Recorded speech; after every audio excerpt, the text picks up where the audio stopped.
لن تزولا قدم ابن آدم، حضور نے خبر دی ہے ابن آدم کے قدم ہل نہیں سکیں گے. جیسے مجرم کھڑا ہوتا ہے کٹہرے کے اندر، اس کٹہرے میں سے ہل نہیں سکو گے حتی یسأل عن خمس، جب تک کہ 5 چیزوں کا حساب نہ لے لیا جائے. وہ 5 چیزیں کیا ہیں؟ کان کھول کر سنیے. عن عمرہ فیما افناہ، عمر کا حساب دو، یہ 80 برس اور 70 برس ہم نے تمہیں دنیا میں دیے، کہاں ضائع کیے. وعن شبابہ فیما ابلاہ، اور خاص طور پر جوانی کا دور، امنگوں کے دن، ولولے ہوتے ہیں، قوت ہوتی ہے، توانائی ہوتی ہے، آدمی چلتے ہوئے زمین پر پاؤں مارتا ہے، قوت جو ہے وہ اپنا اظہار چاہتی ہے. یہ جوانی کہاں گلائی؟ حساب دو، ایک ایک لمحے کا حساب دو. وَعَن مَالِهِ مِنْ أَيْنَ اكْتَسَبَهُ وَفِيمَا أَنْفَقَهُ، ایک ایک پائی کا حساب دو، مال کا کہاں سے کمایا تھا، حلال سے کہ حرام سے، اور کہاں خرچ کیا تھا، گل چھروں میں، عیاشیوں میں، یا نیکی کے کاموں میں، ادائے حقوق میں، اللہ کے دین کے لیے. 4 سوال ہو گئے. 2 زندگی کے بارے میں، ایک زندگی پوری بحیثیت مجموعی کہاں کس کام میں لگائی، اور خاص طور پر شباب کا دور کہاں لگایا. 2 سوال مال کے بارے میں، کمایا کہاں سے، حلال سے کہ حرام سے، جائز سے کہ ناجائز سے، خرچ کہاں کیا. اور آخری سوال وعما عمل فیما علم، جو علم حاصل کیا تھا اس میں عمل کتنا کیا. علم کے انبار لگاتے چلے گئے اور عمل کے آغاز کی بھی نوبت نہ آئی. یہ علم جو ہے یہ اس روز سب سے بڑا وبال بن جائے گا انسان. اتنا علم اور عمل کچھ نہیں، بجائے کہ کریڈٹ کا ذریعہ بنے یہ الٹا ڈیبٹ کا کھاتا بن جائے گا. یہ جواب دہی کا احساس ہے کہ جس کی وجہ سے انسان کی ٹریجڈی جو ہے وہ دوہری ہے. کوئی حیوان اتنے بوجھ تلے نہیں، مشقت کی، محنت کی، اس زندگی میں ختم ہوئے، اس کے بعد کوئی محاسبہ نہیں. اس کو بھی غالب نے خوب کہا ہے کہ اب تو گھبرا کے یہ کہتے ہیں کہ مر جائیں گے، اور مر کے بھی چین نہ پایا تو کدھر جائیں گے. یہ ہے وہ ہیومن ٹریجڈی. اب میں آپ کو توجہ دلانا چاہتا ہوں، ایک تو گوتم بدھ کا فلسفہ، اس کے فلسفے کا مین تھیم یہ ہے سروم دکھم، آل از پین، آل از سفرنگ. اور اس نے جو بھی اپنی محنت کی یہ تو اللہ ہی بہتر جانتا ہے کہ اسے بعد میں ملا کیا اور کیا نہیں ملا. ایک بات آپ سے عرض کر دوں، گوتم بدھ کے بارے میں ایک بہت جید عالم، میرے نزدیک بر صغیر پاک و ہند کے علماء میں جو اس صدی کے علماء ہیں ان میں ان کا بہت اونچا مقام ہے، مولانا مناظر احسن گیلانی رحمۃ اللہ علیہ.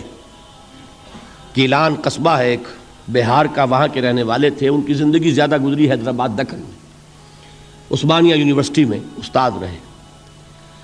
انہوں نے گوتم بدھ کے بارے میں یہ لکھا ہے کہ میرا یہ گمان ہے کہ وہ بھی اللہ کے نبی تھے، اور اس کی دلیل دی ہے. قرآن مجید میں ایک رسول کا ذکر آتا ہے، ذوالکفل، اور یہ ذوالکفل وہ ہے جس کے بارے میں ہمیں کچھ پتہ نہیں. قرآن مجید میں بھی ایک جگہ ذکر آیا ہے. نمبر 2 یہ کہ کسی حدیث میں اس کی کوئی ہمیں وضاحت نہیں ملتی، نہ حضور سے پوچھا گیا نہ حضور نے اس کی وضاحت فرمائی. اب یہ ذوالکفل ہے کون؟ تورات میں جو نبیوں کے نام آتے ہیں ان میں سے کسی نبی کا نام ذوالکفل کے آس پاس نہیں بنتا کہ یہ سمجھا جائے کہ یہ اس نام کی بگڑی ہوئی یا بدلی ہوئی شکل بن گئی ہے. تو انہوں نے جو کہا ہے وہ بات وزنی معلوم ہوتی ہے اس اعتبار سے کہ کپل وستو، کپل، پے جو ہے وہ عربی میں ہے نہیں، وہ فے بنتی ہے. تو ذوالکفل کے معنی کفل والا، اور یہ کفل جو ہے کپل، کپل والا، جس کو ہم کہتے ہیں کپل وستو کا شہزادہ. تو انہوں نے یہ کہا ہے کہ گوتم بدھ کے بارے میں یہ خیال، یہ میں عرض کر دوں کہ اس کو ہم یقین سے نہیں کہہ سکتے، یہ ان کا گمان ہے، خیال ہے، واللہ عالم کہیں گے ہم، لیکن امکان ضرور موجود ہے. قرآن کہتا ہے وَلِكُلِّ قَوْمٍ ہاد، ہم نے ہر قوم میں ہادی بھیجے.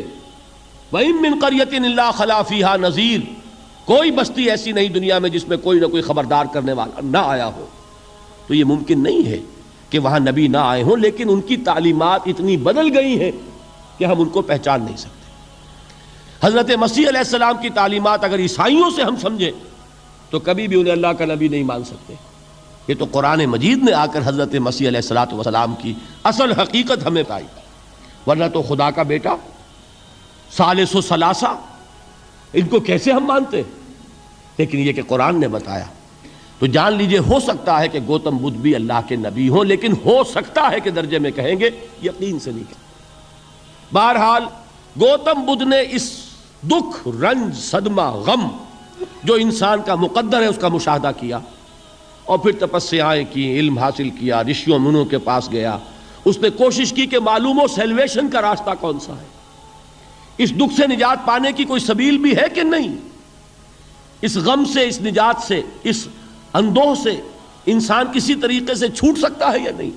اسی کو سیلویشن کہتے ہیں انگریزی میں، اسی کو ہندی میں نروان کہتے ہیں، اسی کو عربی میں نجات کہتے ہیں۔ ان النجات معلقۃ بمجموع هذه الاشیاء، میں نے امام رازی رحمۃ اللہ علیہ کے الفاظ میں آپ کو وہ لفظ بتایا، نجات کی راہ۔ اچھا، جدید فلسفوں میں جن حضرات کو دلچسپی کی بات ہے انہی کے بارے میں یہ عرض کر رہا ہوں۔ جدید فلسفوں میں بھی ایک فلسفہ ہے وجودیت، ایگزسٹانشلزم۔ آپ نے نام سنا ہوگا سارترے، یہ فرینچ فلسفر، اور اس وقت دنیا میں جو نوجوان نسل ہے وہ بہت زیادہ متاثر ہوئی ہے سارترے کے فلسفے سے۔ کرکیگارڈ پرانے دور میں اور سارترے اس دور میں، ان کے فلسفے کا نام ہے وجودیت، ایگزسٹانشلزم۔ اس کا مرکزی خیال بھی یہی ہے، انسان کے لیے دکھ ہی دکھ ہے، صدمہ ہی صدمہ ہے، رنج ہی رنج ہے۔ صرف یہ ہے کہ کچھ حساس لوگ ہوتے ہیں وہ صدمے کو زیادہ محسوس کرتے ہیں، کچھ ذرا ان کی حس جو ہے وہ کچھ ڈل ہو جاتی ہے، کند ہو جاتی ہے۔ وہ جو غالب کا شعر میں نے آپ کو سنایا کہ مشکلیں اتنی پڑی مجھ پر کہ آساں ہو گئی، ورنہ یہ ہے کہ انسان سوچے تو دکھ ہے۔ اب یہ دکھ جو ہے اس سے نجات کا کوئی راستہ بھی ہے کہ نہیں، یہ کوسچن مارک ہے، جس کا جواب ہے تیسری آیت میں، اِلَّا الَّذِينَ آمَنُوا وَعَمِلُوا الصَّالِحَاتِ وَتَوَاصَوْا بِالْحَقِّ وَتَوَاصَوْا بِالصَّبْرِ۔ جو ایک نا امیدی کی کیفیت طاری ہوتی ہے، وَالْعَصْرِ إِنَّ الْإِنسَانَ لَفِي خُسْرٍ، زمانے کی قسم ہے تمام انسان برباد ہونے والے ہیں، تباہی میں ہیں، گھاٹے میں ہیں، ٹوٹے میں ہیں۔ اس سے جو ایک مایوس کن صورتحال سامنے آتی ہے، اس مایوسی سے نجات دلانے والی آیت ہے تیسری آیت۔ ایک راستہ ہے، یہ امید کی کرن ہے، تباہی سے بچ سکتے ہو، ابدی بربادی، وہ بربادی۔ یہاں تو یہ ہے کہ ہم نے مشقتیں اٹھا لیں، فاقے جھیل لیے، تکلیفیں برداشت کر لیں، صدمے برداشت کر لیے، لیکن موت آئی، اس کا خاتمہ ہو گیا۔ لیکن اس کے بعد اگر خدا نہ خواستہ جہنم میں جھونک دیے گئے، وہ ابد الآباد تک کی، وہ ہمیشہ ہمیشہ کی جلن۔ قرآن کہتا ہے کہ اگر ایک کھال جل جائے گی، جھلس جائے گی، اللہ اور کھال دے دے گا۔ دیکھیے، یہ بھی جدید دور میں آپ کو معلوم ہوگا، بورس بکائی نے جو کتاب لکھی ہے، دی فرینچ سرجن، اس نے ثابت کیا ہے کہ قرآن مجید نے جتنے نیچرل فینومینا کا حوالہ دیا ہے وہ بالکل سائنس کے مطابق ہے۔ آج ہمیں یہ معلوم ہے کہ حس جو ہے وہ صرف کھال میں ہوتی ہے، کھال حساس ہوتی ہے، کھال اتر جائے نیچے جو ہے گوشت جلے گا، آپ کو تکلیف نہیں ہوگی۔ معلوم قرآن نے کہا ہے کہ جب کھالیں ان کی جھلس جائیں گی، ہم نئی کھال دے دیں گے تاکہ وہ سوزش جو ہے، وہ جلن کا احساس برقرار رہے، وہ ختم ہونے نہ پائے۔ حالانکہ اس کی ضرورت نہیں ہے، اگر اندر کا گوشت بھی حس والا ہوتا تو پھر کھال دوبارہ عطا کرنے کی ضرورت نہیں ہے، گوشت جلے گا، اس سے بھی جلن کا اور سوزش کا احساس ہو جائے گا۔ لیکن قرآن کہتا ہے کہ نہیں، کلما نضجت جلودہم بدلنا لہم جلودا غیرہا، جب ان کی کھالیں جھلس جائیں گی، جل جائیں گی، ہم ان کی کھالیں بدل دیں گے تاکہ وہ سوزش برقرار رہے۔ ثم لا يموت فیہا ولا یحیا، پھر نہ وہ اس میں جی سکے گا نہ مر سکے گا، نہ زندوں میں ہوگا نہ مردوں میں ہوگا۔ موت کو پکارے گا، کاش کہ موت آ جائے جو مجھے اس مشقت سے اور مشکل سے چھٹکارا دلا دے۔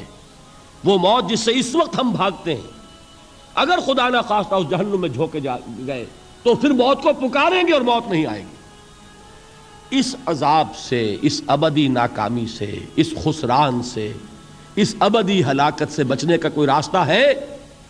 وہ جو میدان حشر میں پکاریں گے لوگ، این المفر، کوئی جائے فرار ہے، کوئی جائے پناہ ہے؟